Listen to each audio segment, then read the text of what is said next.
I appreciate all y'all support. Welcome to Gladiator Galore Kennels, aka Gladiator World.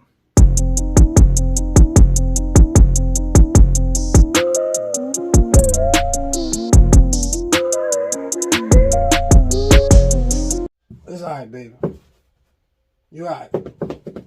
You feel them, don't you? She mad right now. The baby's kicking a little bit. Anyway, what's going on, Gladiator Galore family? Here we are with another letter. I'm going to be giving you some do's and don'ts and what to look out for, when you think your dog is going into labor or leading up to that point. One thing, when you breed your dogs, a lot of people try to breed them as much as possible. But what little do you know, it's like an overload when you do that. You know what I'm saying? Of course, you want as many puppies as you can, as you can breed. You want them all to be healthy, but you don't want to put them at risk. It's like putting cookies in the oven, right? The first day, you get something in there, okay, whatever. Second day, you get something in there, whatever. Third day, you get something in there, whatever. But if you continue to do that, it's like the ones that went in first are going to be bigger. The ones that's behind that you put in on the fourth, fifth day, whatever, are going to be still fairly small and underdeveloped, even though it's a couple of days. They start growing instantly. You know what I'm saying? So that's one thing you kind of want to watch out for. Normally it's 62 days. 62 days after the first breeding. That's why you want to kind of fit it in a small window. It could be 55. It can go over. It just happens. But normally it's 62 days. As far as how you want to feed your dog, it's up to you. You got to realize whatever you feeding your dog, you want your puppies to be beefed up. But you can save that till after they're born. In my experience, in my opinion, a couple of years ago, we had a litter to where a couple of the puppies was bigger than usual. So their sacks were busting. Or their heads were too big, so their heads wouldn't come out. Their feet would come out. Their feet would breach. That's what we call that. But I'm able to, still salvage what we can salvage, and I can free them from the birth canal, even when they feet breach and break the sack. It's a time frame you got to be on. As far as them being bigger than usual, if the head's too big to fit through the birth canal, your puppy's stuck. You're gonna have this is where it gets scary. You don't want to lose the puppy. You don't want to harm the mother at the same time. That's why a lot of people take their dogs to the vets, because in these situations, it's like panic mode. You know what I'm saying? You don't know what to do. As far as feeding, though, you don't want to overfeed them. You don't want the puppies to be too big coming out of there. You kind of want to like medium feeder. You know what I'm saying? Because it's like you don't want to starve the puppies, but you don't want them to be so big that you got some bigger than others and they pushing them out the way. Also, during her trimesters or whatever, seeing that it's so short of a time, the puppies go rapidly. So what I do, and also, again, this is from experience. This is from, also failing. I'm not scared to admit that. This is from failing and not knowing. But as the years then went by,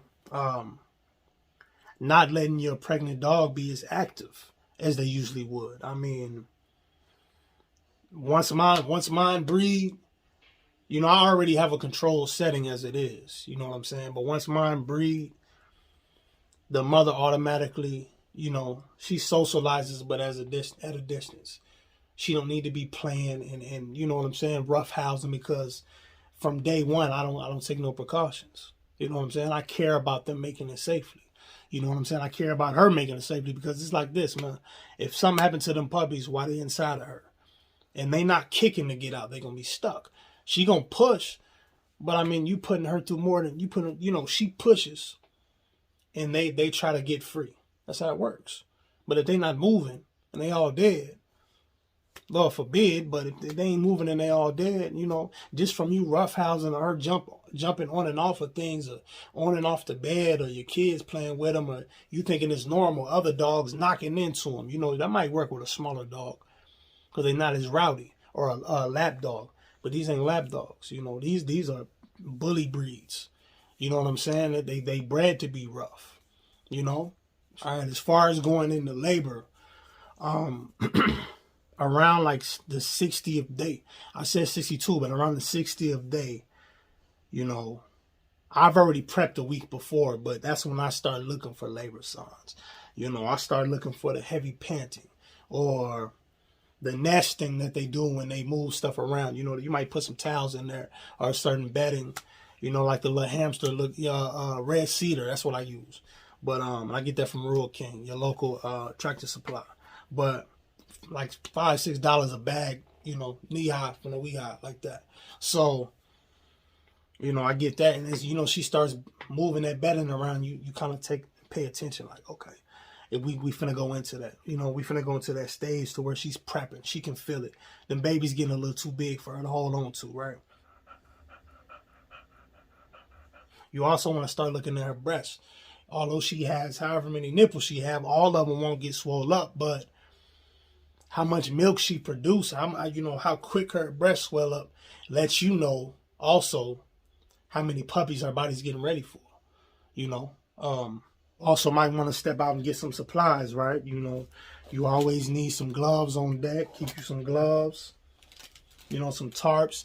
Get you a decent set of towels. It don't matter what color, whatever. You can order one of these kits like I did off Amazon. I'm always ordering this. This is good. This is one of them baby suction things, but it's to get the nostrils and get the fluid out of there, and also to get it out of the throat. You know what I'm saying? So they can breathe when they come up.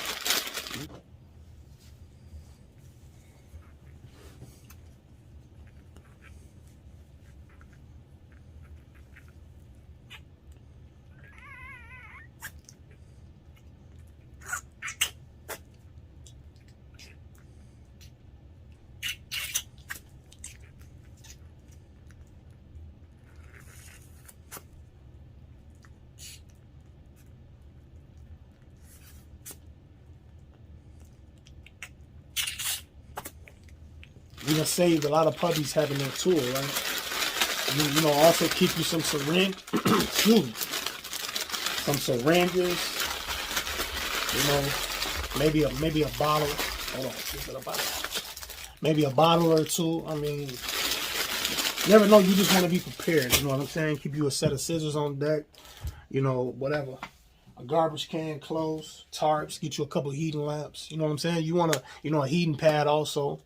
For the puppies, you want to make it to where your dog, the mom is most, you know, she's as comfortable as possible, you know, and you prepared. You don't want to have to run out and be grabbing things and oh well, you know, I could have had this, you know. Another thing to get, where did I put it? Hold up, these right here. You don't have to get these. I just get them.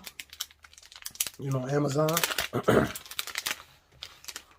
Little collars. How much is it? 12. I've never had 12 puppies. The most I've had is 10. But, you know, it's just to tell them apart or whatever. You know what I'm saying? I already had them on deck. So, you know, you're not sitting here constantly and people ask for pictures. You sitting here, the one with the spot on the back, but they all got spots. Or the one that's all solid, but they all solid. You know what I'm saying? You can tell them the difference between these, whatever. You get the drift, man. Y'all ain't slow. I'm just being informative. All right, well, that's all I got for you on the proper prep as far as your dog going into labor and having the puppies.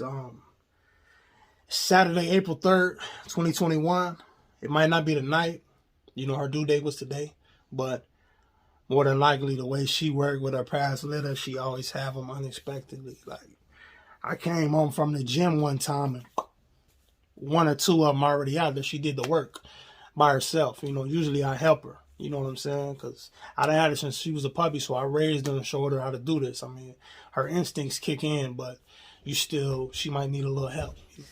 Like hustle and flow. Push that shit. Oh, I see some feet. That's why I see some feet. And this is probably no, that's not what I was grabbing. Got it on record? Warning, graphic content. You got a weak stomach, this is not for you. Get ready. Get ready. The feet already breached. So what you do, come down here. I think this the one. Might still be alive. But we'll find out.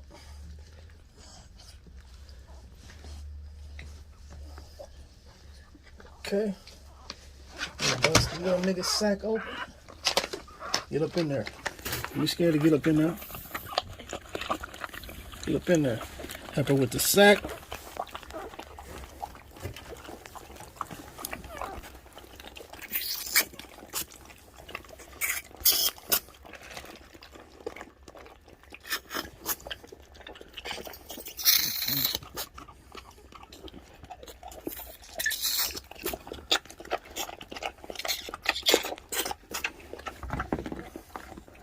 Bust it. Yeah, I think it's the one that bust. Cause when they got that color, it show even floating around in that stuff. How did they live? I mean, they used to, they swim in this. You know what I'm saying? Yeah. It's like newborn babies. You can put them in the pool. You can throw them. I wouldn't try it. I wouldn't you know what I'm do saying? that I wouldn't either. do it, but if it came down to it, newborn babies can swim underwater. I don't know how. It's just one of them things where they do that. So I'm gonna just rub him. I'm gonna rub him down real good. He got that fluid in his lungs. Yeah, because he's been in there. Oh, it's a he?